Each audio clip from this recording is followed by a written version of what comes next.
but let me have the pleasure of introducing Dr. Joe Labuta. You know, there's an old saying that an expert is someone who lives at least 50 miles away. Sometimes we overlook the important achievements of people right here in our own community. Tonight, we're not going to overlook one of our local citizens.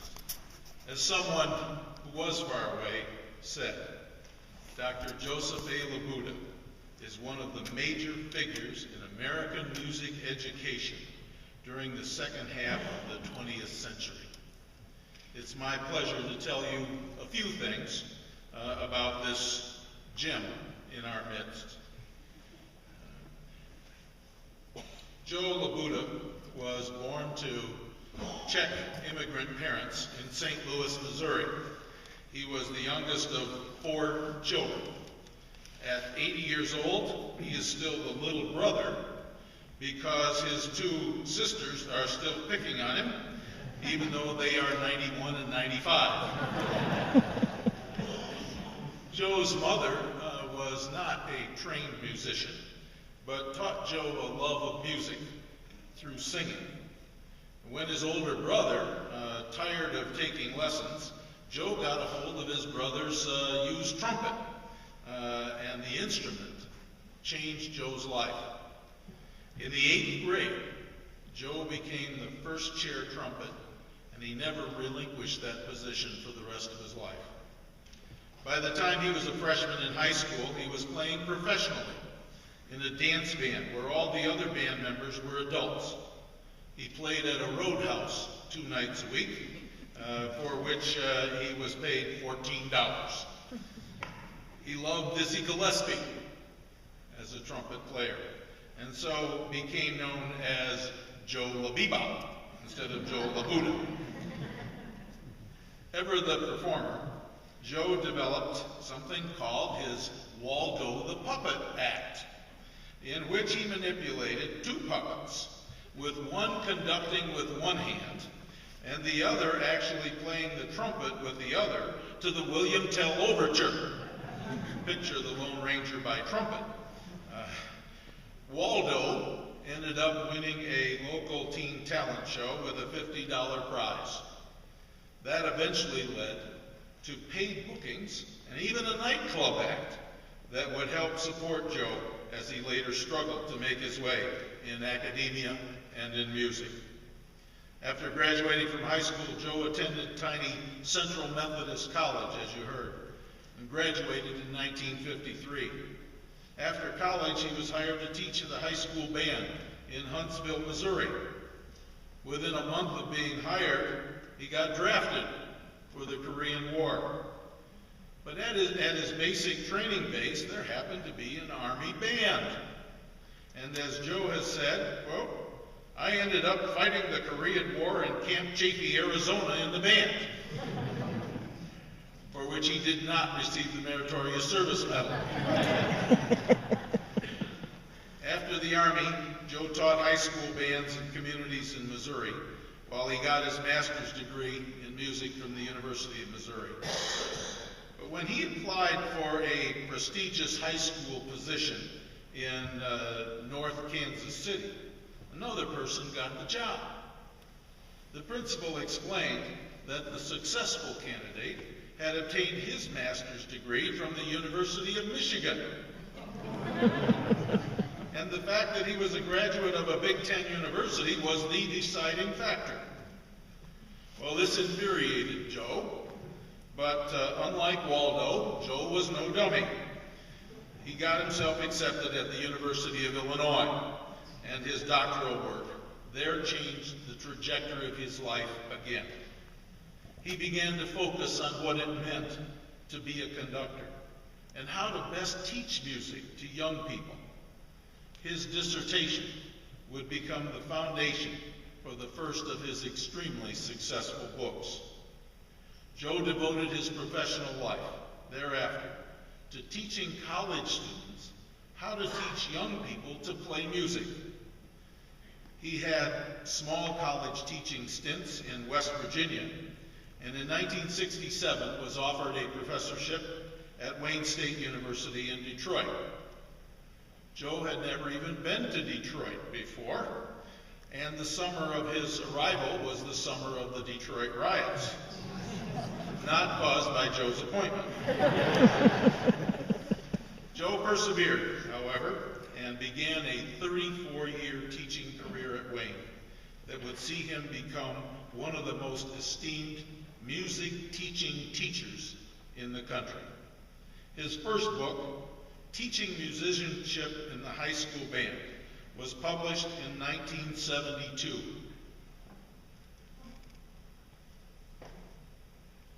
This is what it looked like back then. Got a picture of some young kid on the back. I'm not sure who that is. This is what the book looks like today in its current printing from 1972. The publisher later described this as, quote, the book that revolutionized the approach to band programs. It has been reissued several times. It's still used today in this form. As one expert put it, quote, this is perhaps the most important book ever written on teaching musicianship in school band. It has had a profound influence on thousands of band programs, teachers, and students.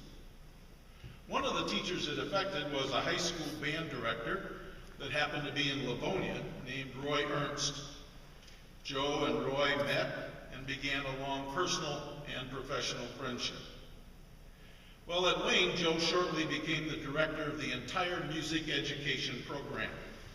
In his years at Wayne, he wrote 3 more books, one of which, Basic Conducting Techniques, is currently in its 4th edition. He became, I'm sorry? 6th edition. Still teaching. All right.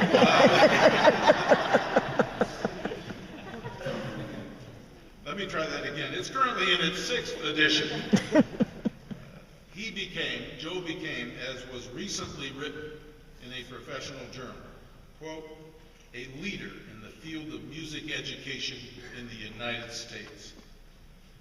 After Joe's first wife died, he met another outstanding musician at Wayne State. He enjoyed her music so much that he married her. Well, maybe it wasn't just the music, but he married her. That marriage, to marry, would eventually have a dramatic impact on the city of Saline. Joe eventually retired as Professor Emeritus from Wayne in 2001. He had taught music for a total of 45 years, including 34 years at Wayne State. Mary's children had moved to the Saline area. Joe and Mary wanted to be nearby for grandchildren, so they moved to our community in 2003. But retirement from Wayne did not slow Joe down musically. When he came to Saline, he brought with him his trumpet to play, his desire to conduct and teach, and he even brought Waldo the puppet. You remember that old friend I told you that Joe made from Livonia High School, Roy Ernst? Well, Roy had gone on to found the New Horizons music movement in the United States and Canada. It's designed to provide opportunities for adults of all abilities to learn and to play music in a community setting. Playing trumpet in the Saline Big Band and many other local music groups was not enough for Joe. So he and Mary took their idea to start a New Horizons band to the Saline Senior Center. With minimal publicity, the first rehearsal in 2004 attracted all of 12 people. But the band started rehearsing in the leaky old courtroom at the Senior Center. But eventually they started to expand. In 2005, the band did several performances, and they've never looked back since. With community support from the Saline area schools and many other organizations, there are now over 60 members, and the Saline New Horizons Band has given over 50 performances. They even march in our downtown community parades.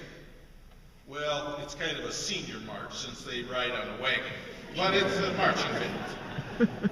The Saline New Horizons Band really has become Saline's community band. And frankly, the band and our community owe it all to Joe Labuta. Joe is a great musician, and he is a great conductor. But more importantly, his adult life and his life here in Saline has been dedicated to teaching others and teaching teachers to bring the joy of playing music into the lives of everyone, from young children to mature adults. Tonight, it's not just for his life of achievements, but it's also for his life of service to others that we are proudly presenting the Lifetime Achievement Award to Dr. Joseph Labuta. Joe?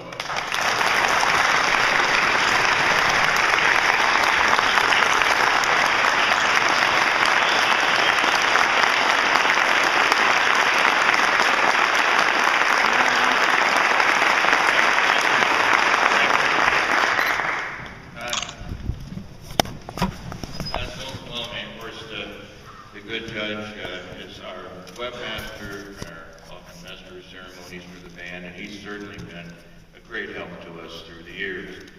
I'd like to thank the Chamber of Commerce and the distinguished members of the nominating committee who believe I deserve this honor, but I don't know. You have to know when someone named Joseph has someone named Mary at his side, something wondrous is bound to happen. And that's our Saline New Horizons Band. It's just been terrific. Without Mary's help, of course, the band wouldn't be in existence. She's done a great job keeping me on the ball, and so every husband knows what I'm talking about. But it takes more than two people to make the band. After all, we have associate conductors, Dave Walter, long associated with the schools here, Tammy and Dick Schoenfeld, Grant Hemke, my former student and advisee who has been running our beginning and intermediate program and plays horn in the band. Our board of directors, you know, past and present, Marjorie, Shelton, of course, Jim Gertis, Claire Bowman, the secretary, Larry Woods, J.D. Woods, and Gloria Hale, who has done a lot of work with our programs and posters around town. You've seen her work. The Saline Area Senior Center gave us a start. The Saline Area Schools provide our home now, and Scott Braden's been wonderful to us. Joe Freeman in continuing education, Jeff Berman in buildings and grounds has been terrific. So our hard-working band committees, especially, I'd like to point out, if I can remember and pronounce her name, Helen Lautenwasser, our head librarian, who does great work. Let me thank you all. Let me thank you all in the best way I know. What do you got there, pal? This is my son, Joe. And listen, you know, the great fun.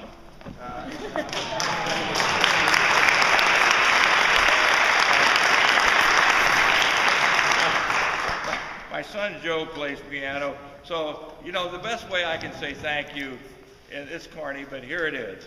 A little jazz. Go.